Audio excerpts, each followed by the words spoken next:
안녕하세요. 금요사건 파일 디바제식합니다. 2012년 10월 10일 경기도 성남경찰서에 한 건의 신고가 접수되면서 사건이 시작됩니다. 혼자 사시는 아버지가 무려 한 달째 연락이 되지 않는다는 아들과 며느리의 신고였죠. 연락이 두절된 그는 78세의 남성 송 씨입니다. 그런데 막상 경찰이 주변 사람들을 탐문하니까 뜻밖의 이야기가 들렸어요. 송 씨? 여행 간다고 했는데? 그가 새들어 살던 집주인 및 지인들 몇몇은 여행을 떠났다고 다 알고 있더라고요. 그래서 경찰이 통화 내역을 확인해봤죠. 실제로 그가 지인들에게 직접 전화를 건 기록이 남아 있었습니다. 아니 근데 이상하게도 여전히 가족과 또 경찰의 연락만큼은 받지 않았고요. 일부러 피하는 걸까요? 일단 경찰은 송 씨가 여행을 갔다고 직접 알렸다는 그 점, 그리고 고령임에도 불구하고 평소 정정했다라는 진술을 토대로 단순 가출의 가능성에 무게를 두게 됩니다. 하지만 탐문을 하던 중 좀 수상한 점을 발견해요. 지인들이 하는 말이 송 씨 번호로 전화가 오긴 했다. 근데 알고 보니 아들이 건 거더라 라고 말하는 겁니다. 그러니까 수학이 너머의 목소리가 송 씨 본인이 아니었다는 거죠. 웬 젊은 남자가 송 씨 아들입니다 라고 소개했다는데요. 그러면서 아버지가 여행을 가서 당분간 연락이 안 될 거라고 말해준 거고요. 이에 대해 진짜 송 씨 아들은 금시초문이었어요. 즉 그렇다면 이 상황, 누군가 송 씨의 핸드폰을 가지고 아들 행세를 하고 있다는 거죠. 경찰은 심상치 않다는 것을 느끼고 본격적으로 행적을 추적합니다. 그러자 새로운 사실이 또 드러나요. 송 씨가 실종되기 직전 좀 껄끄러운 돈 문제에 얽혀 있었다는 정황입니다. 그는 실종되기 5개월 전인 2012년 5월까지 성남시 신흥동에서 작은 단란주점을 운영했습니다. 동시에 자신의 가게에서 색소폰을 연주하면서 연주자로도 활동해왔어요. 근데 이제 나이가 들면서 가게 운영이 좀 벅찼고 결국 다른 사람에게 이걸 이제 인계하기로 마음먹은 거죠. 그렇게 해서 만난 사람이 30대 여성 김 씨. 이 두 사람 간의 협상이 끝났고 송 씨는 그녀에게 4,500만 원을 받고 가게를 넘겨주기로 했어요. 근데 이때 그 김 씨가 당장은 돈이 좀 부족하대요.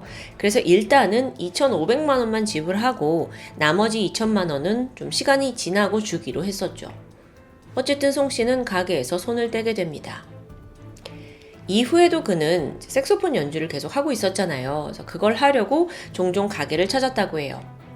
아니 근데 시간이 좀 지나도 김 씨가 이 잔금 2천만 원 주는 걸 계속 미루는 겁니다.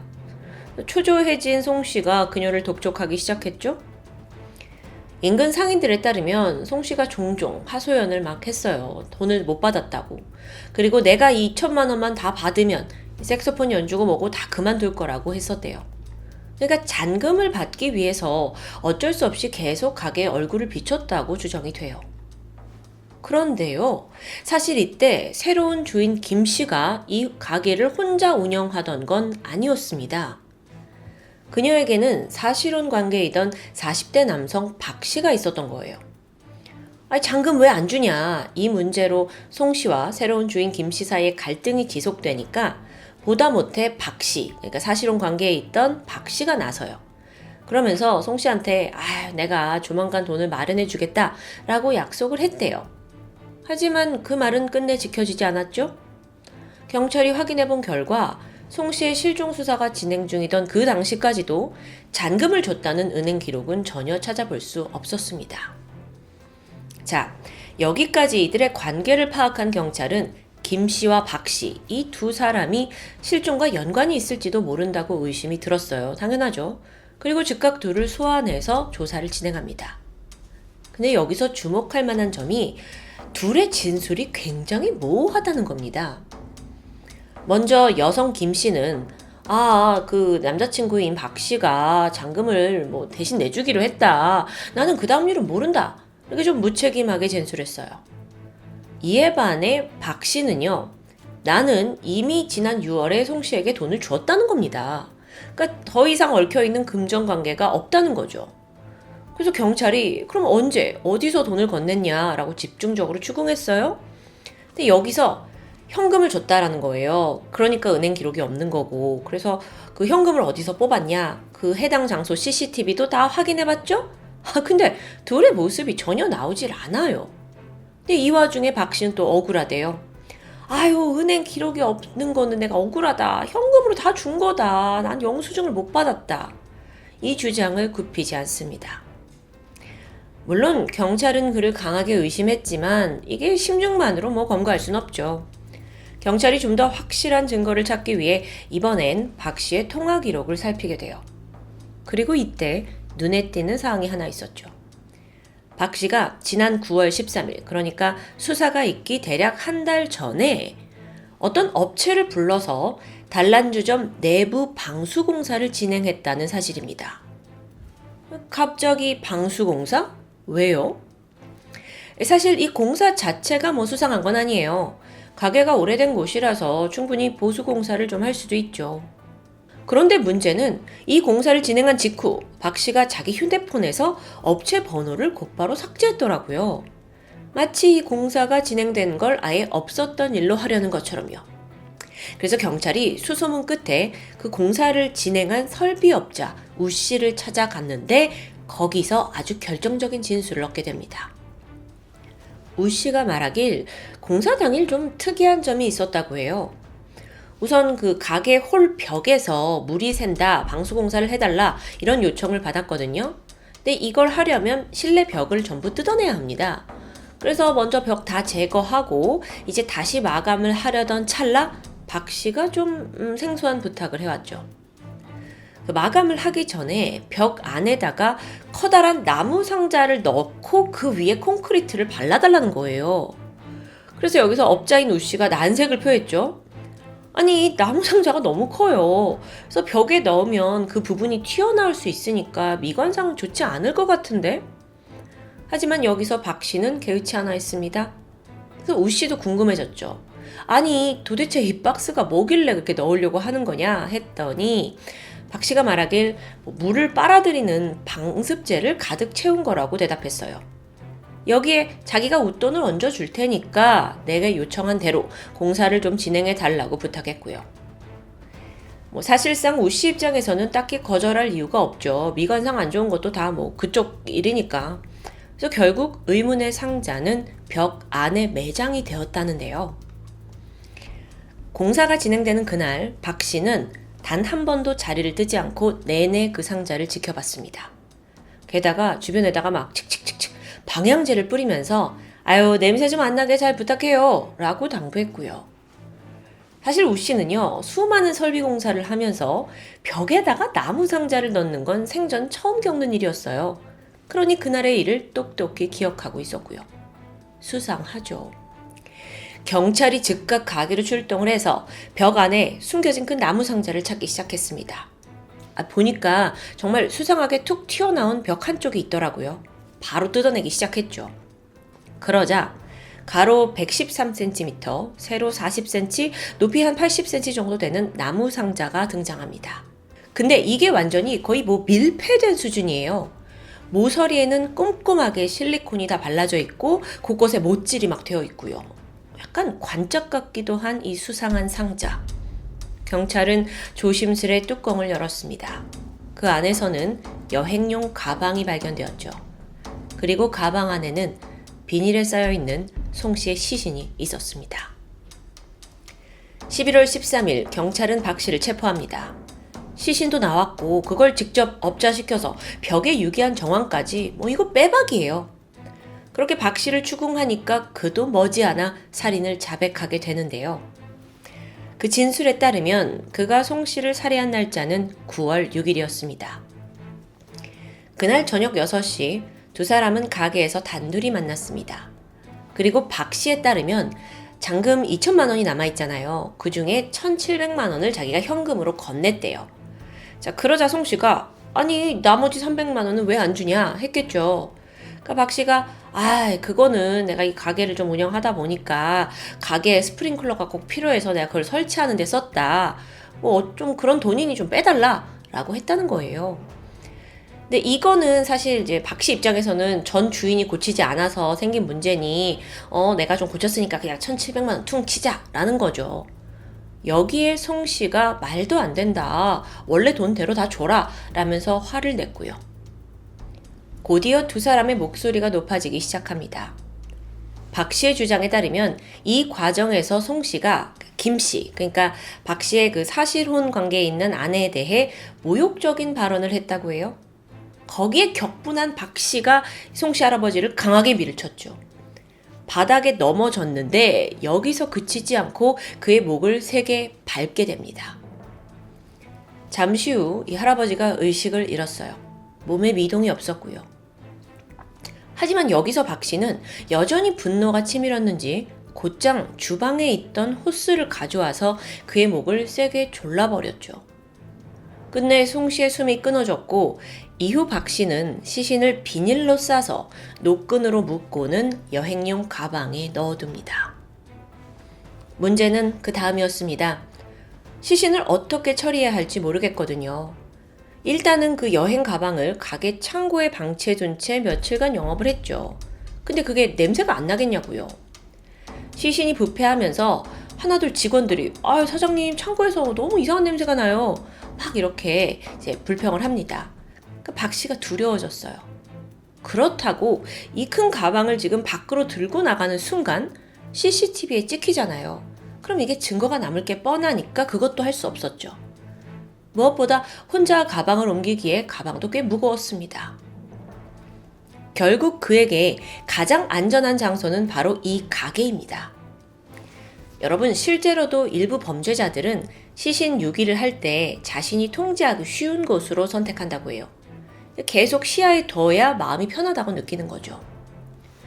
그렇게 박 씨는 가게 내에 마땅한 장소를 찾기 시작해요. 아니 근데 그게 쉽지 않죠. 여기는 손님들도 들락날락, 직원까지 오가는 영업장이잖아요. 그래서 고심 끝에 떠올린 게 벽과 나무 상자였습니다.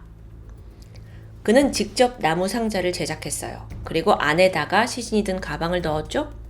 실리콘으로 상자의 틈새를 꼼꼼히 틀어 막아서 냄새가 새어나오지 않도록 대비합니다.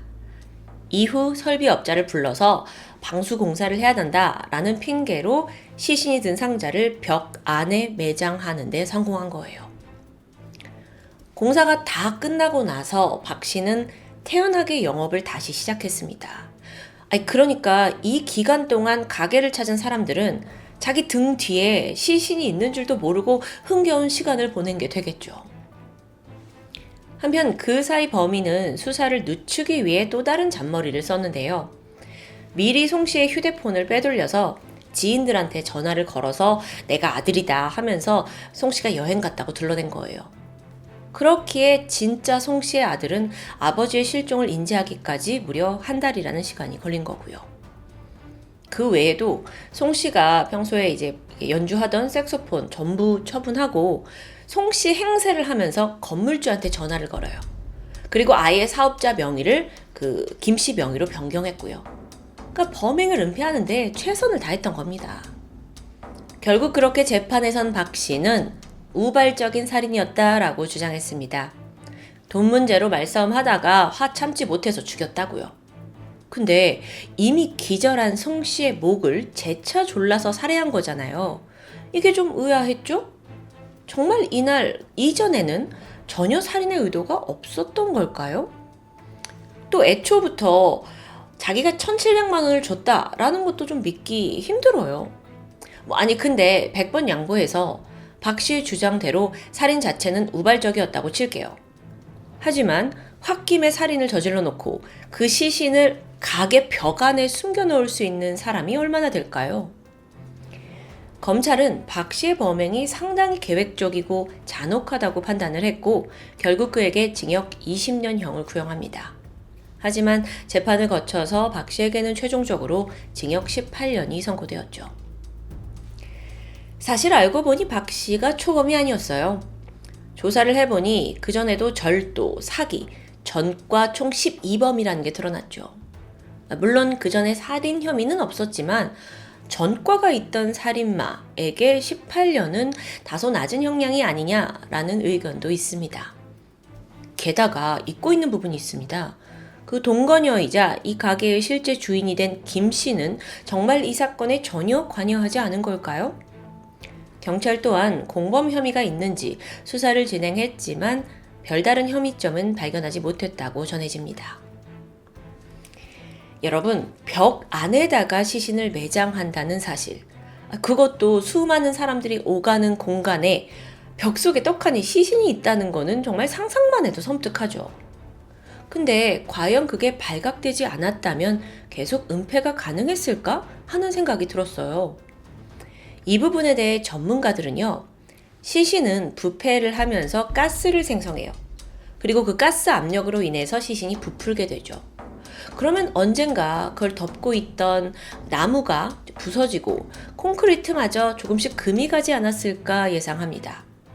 결국 이 모든 건 박 씨의 얄팍한 눈속임이었을 뿐 완전 범죄는 없다는 거죠. 제가 그동안 금사파를 진행하면서 정말 별별 시신 유기 장소를 접해왔습니다. 보통 인적이 드문 논밭, 강가, 우물, 심지어 고무통이나 장독 같은 기상천외한 곳도 있었죠. 하지만 여러분, 결말은 언제나 같습니다. 더 이상 완전 범죄는 불가능하다는 점, 범인들은 이걸 기억해야겠죠. 지금까지 금요사건 파일 디바제시카였습니다. 안녕하세요. 금요사건 파일 디바제시카입니다. 보통 사건의 잔혹성을 표현하는 단어로는 연쇄살인, 토막살인 등이 있습니다. 제 채널에서 자주 보는 단어죠. 그런데 생매장 관련 사건은 저에게도 좀 생소한데요. 살아있는 사람을 묻는다는 건 정말 너무 엽기적이고 그만큼 드문 케이스입니다. 오늘은 지금으로부터 약 30년 전인 1990년 대한민국을 정말 발칵 뒤집었던 희대의 생매장 사건을 소개할까 합니다. 1990년 문제의 동갑내기 세 남성이 있었습니다. 전과 8범이었던 31살의 이성준, 그리고 전과 5범 오태환, 전과 6범인 윤용필까지. 이 세 명의 인연은 오태환을 중심으로 시작이 됐는데 그가 윤용필과 중학교 동창이었고요. 또 이성준과는 교도소 동기였습니다. 워낙 세 사람 다 어릴 적부터 교도소를 들락날락했다고 해요. 그래서 서로를 통해서 알게 됐는데 출소를 한 이후에도 줄곧 어울려 다녔죠.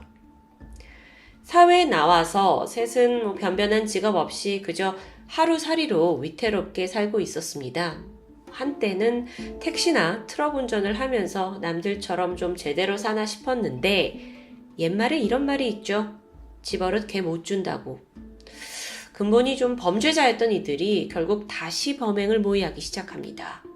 그리고 여기서 이성준의 여자친구였던 심혜숙이 합세하면서 이 4명이 하나의 범죄 집단을 이루게 됩니다. 참고로 이 심혜숙이란 인물은 당시 22살이에요. 그러니까 이 31살의 남성들과 거의 10살 정도 차이가 나죠. 또 전과도 없었습니다. 근데 도대체 어쩌다가 이 남자들하고 어울려서 범죄 집단이 됐나 보니까 사실 이성준의 여자친구가 되기 전에 결혼을 약속한 남자친구가 있었어요. 근데 갑작스럽게 파혼을 당했고 이제 기분 풀이 겸 나이트에 갔다가 헌팅으로 이성준을 만나면서 두 사람이 급속도로 연인 관계로 발전했죠. 그 당시에 둘은 알고 지낸 지 1달, 2달밖에 되지 않은 상황이었다고 합니다. 어쨌든 그렇게 모인 4인조가 처음으로 저지른 범행은 강릉 강도 사건이었습니다. 1990년 10월 28일 이 4사람이 경포대로 향했어요. 여관에서 하룻밤을 보냈고 돈을 다 써버리게 되자 유흥비와 여행비가 필요하다면서 타겟을 물색하기 시작했죠. 돈을 훔칠 타겟이요. 그렇게 주변을 배회하다가 마침 한 커플이 눈에 들어옵니다. 20대 신혼부부였던 손 씨와 한 씨였는데 이 두 사람이 길가에 차를 세워놓고 신나게 사진을 찍고 있었죠. 일당들이 대뜸 부부에게 다가가더니 이들을 위협했고요. 그들이 타고 온 차량으로 밀어 넣고는 바로 납치해버렸죠. 9km 정도 떨어져 있는 으슥한 곳으로 부부를 끌고 갔는데 이내 무자비하게 폭행을 저질렀고 부부가 가지고 있던 260만 원 정도를 빼앗게 됩니다. 이제 손 씨와 한 씨가 살려달라라고 막 애원을 했을 텐데, 이들을 한 야산에 소나무에 묶어놓은 채 일당은 부부의 차를 타고 도주하게 됩니다. 이게 첫 번째 범행이었어요. 그때 가져온 엑셀 승용차, 이건 그대로 이성준의 소유가 되었습니다. 차가 생겼다는 기쁨에 여자친구 심혜숙과 함께 막 신나게 몰고 다녔죠. 그런데 사건 3일 후에 인천 쪽에서 교통사고가 발생합니다. 이때 사고를 처리하러 온 경찰이 도난 차량인 걸 알게 되죠. 즉각 그 운전자 이성준과 심혜숙을 탐문하려고 했는데 이들이 막 난폭하게 흉기를 휘두르면서 도주해버립니다. 그렇게 놓치고 말았지만 이게 사실 이들의 차량이 아니라 훔친 부부의 차량이고, 또 그럼 이걸 타고 있던 그 도망간 사람들이 범인이라는 건 자명한 거겠죠. 그래서 내부를 조사해보던 경찰이 신원을 확인할 만한 여러 증거를 찾아냅니다. 우선 가장 결정적인 게 통장이었어요. 통장 하나가 있는데 이게 이름을 보니까 그 공범이었던 오태환의 여자친구 최시명이었죠. 아니 근데요, 이 차를 운전하고 있던 건 이성준 그리고 심혜숙이었는데 왜 오태환 여자친구 물건이 나왔을까요? 여기에는 일화가 있습니다.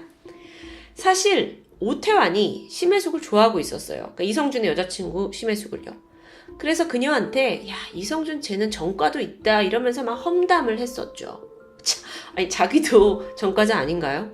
뭐 어쨌든 이걸 또 이성준이 알게 되면서 분노를 했고, 복수심에 일부러 훔친 차량에다가 오태환의 여자친구 물건을 넣어둔 겁니다. 그래서 경찰한테 발각이 되면 이거 다 오태환이 저지른 짓이다 라고 덮어씌우기 위해서였어요. 우정이 참 얄팍하죠. 그런데 경찰은 그렇게 단순하지 않았습니다. 사실 이 차량 안에서 그 통장 외에 발견된 것들이 또 있는데 그게 또 윤용필 소유의 가스총이었죠. 그러니까 윤용필 이름도 나온 거예요. 그렇게 관련자 3명을 찾아낸 건데 그거 외에도 이미 차 내부에 이성준하고 심혜숙 지문이 있었기 때문에 결코 수사망을 피해갈 수는 없었습니다. 조사 끝에 경찰은 이 4명 4인조가 강릉 강도 사건의 용의자다라고 특정을 하게 됐고요. 또 피해자였던 신혼부부한테 사진을 보여주면서 4사람의 사진을 보여주면서 신원까지 확정하게 되죠. 그렇게 본격적으로 경찰의 추적이 시작됩니다. 한편 도주하고 있던 4인조는 경찰의 추적을 피해야 한다라면서 오히려 더 위험한 규칙을 만들게 됩니다. 그건 바로 앞으로는 절대 피해자를 살려주지 말자는 룰이었어요. 그러니까 자신들이 경찰에 꼬리를 잡히게 된 이유가 신혼부부가 살아남아가지고 차량 도난 건을 신고했기 때문이라고 생각한 거예요. 근데 실제로 봤을 때는 이성준이 차 안에 그 흔적을 남겨놨기 때문이었죠. 어쨌든 피해자를 살리면 우리가 추적을 당하니까 반드시 피해자를 죽여야 하고 또 시신은 한적한 곳에 묻어버리기로 다짐합니다. 이 살벌한 규칙이 생긴 후에 이들은 2번째 범행을 모의하게 됐고요. 11월 9일 오후 1시 4사람은 렌터카를 하나 빌려 타고 인천에서 출발해서 6번 국도를 달리게 됩니다. 참고로 6번 국도는 서울에서 양평 그리고 강릉까지 가로지르는 주요 간선국도인데요. 그렇게 신나게 달리던 일당이 경기도 양평군 청운면의 한 한적한 시골길에서 평범한 가족이 타고 있던 자주색 소나타 차량을 포착합니다. 그들이 타겟이 됐고 즉시 앞을 가로막게 되죠. 이 차 안에는요, 50대 남성 류 씨와 그의 외손녀 6살 최양, 그리고 류 씨의 80대 노모, 70대 이모가, 그러니까 2 노인분까지 함께 탑승을 하고 있었습니다.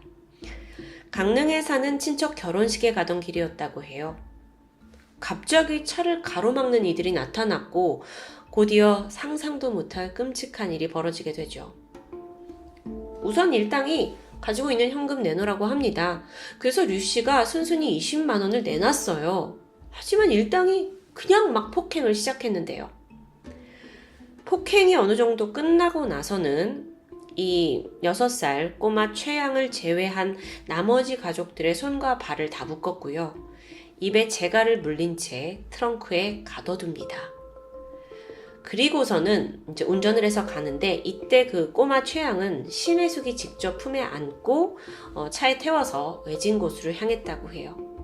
그래서 어딜 갔냐? 인적이 드문 아주 으슥한 인근 야산이었습니다.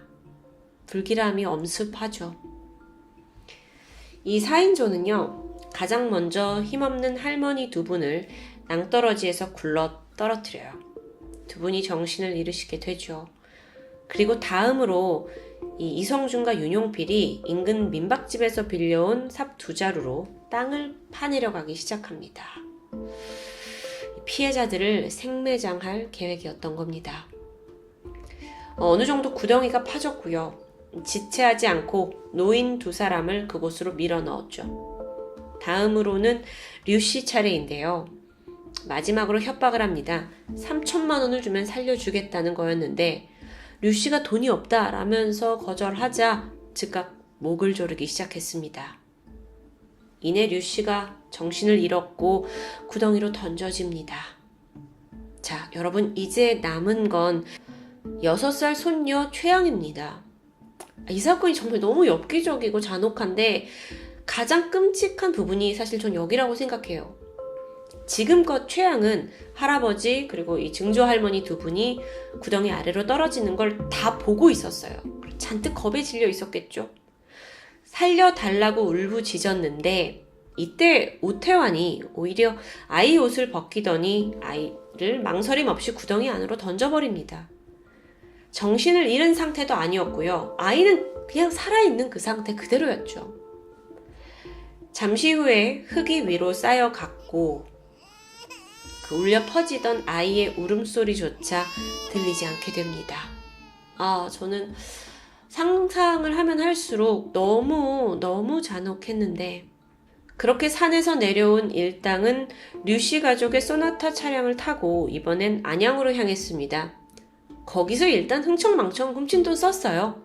그리고 이후에 이제 도주 계획을 짜보자 하면서 오태환의 여자친구 최 씨가 있는 대전으로 향하게 되죠. 이 대전이 사실 일당의 연고지이기도 했고요. 머리를 맞댄 이들이 어떻게 할까 싶다가 경찰이 계속 우리를 추적할 테니까 일단 지리산으로 도피하자라고 생각하게 됩니다. 그리고 바로 이때 일당을 추적할 수 있는 결정적인 단서 하나를 흘리게 되죠. 심혜숙이었습니다. 심혜숙이 자신의 친구 박 씨에게 전화를 걸었어요. 그러면서 뭐라고 하냐면 야, 너도 같이 우리랑 지리산으로 놀러 가자 라고 말을 했는데요. 일단 박 씨는 전혀 이 사건과 관련이 없는 그냥 친구입니다. 근데 전화를 받고 뭔가 수상함을 느꼈던 거예요. 일각에서는 이 부분에 대해서 불안함을 느낀 심혜숙이 친구에게 나름의 SOS 신호를 보낸 거라는 주장도 있습니다. 정확히 밝혀진 건 아니고요. 근데 전화를 받은 친구 박 씨가 어쨌든 이상했어요. 갑자기 지리산으로 여행? 평소답지 않았죠?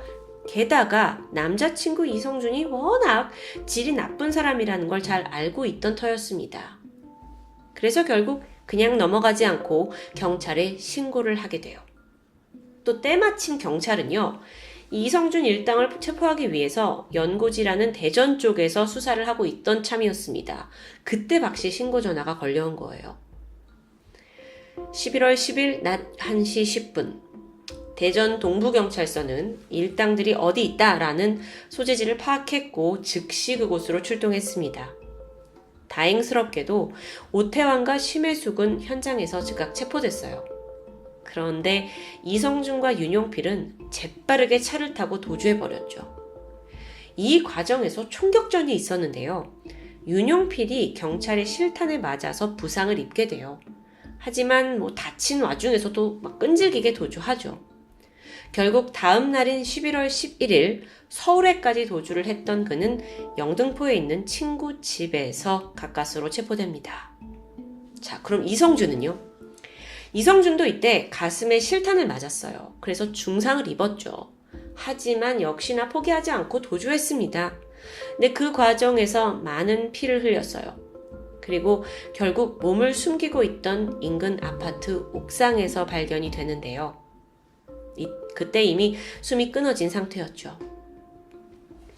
자, 여러분, 저는 지금까지 시간 순서로 여러분께 사건을 설명드렸습니다. 그렇다 보니까 검거 당시의 경찰, 그들은 양평 매장 사건에 대해서는 사실 모르고 있던 때예요. 그러니까 강릉 사건, 또 도주 혐의로만 이들을 추적하고 있었던 겁니다. 그러고 보니까 아니 강도와 이제 도주 혐의로만 사람을 쫓고 있는데 총까지 썼다? 라는 게 좀 과한 게 아닌가 싶은데요. 이게 시대적인 배경과 맞물려 있습니다.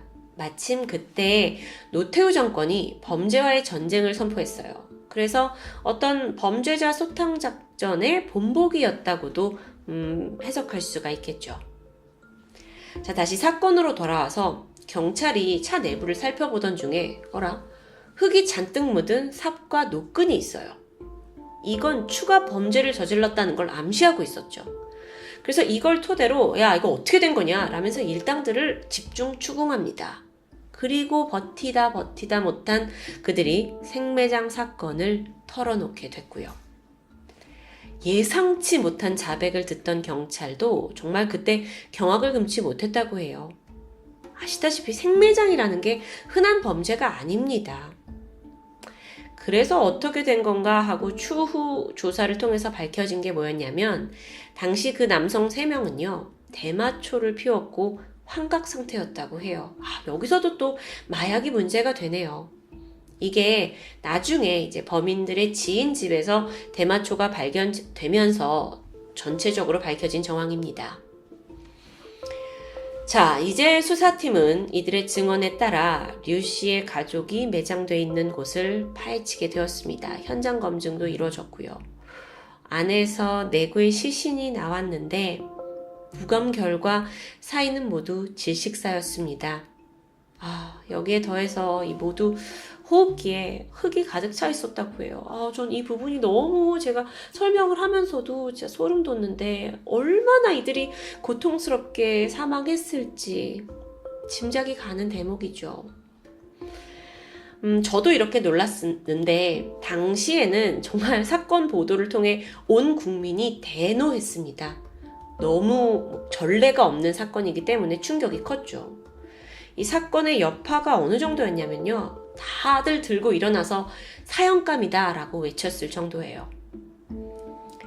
1991년 1월 이 류 씨 가족에 대한 연결식이 있었습니다. 많은 시민들이 참여를 했고 또 취재 열기도 뜨거웠고요.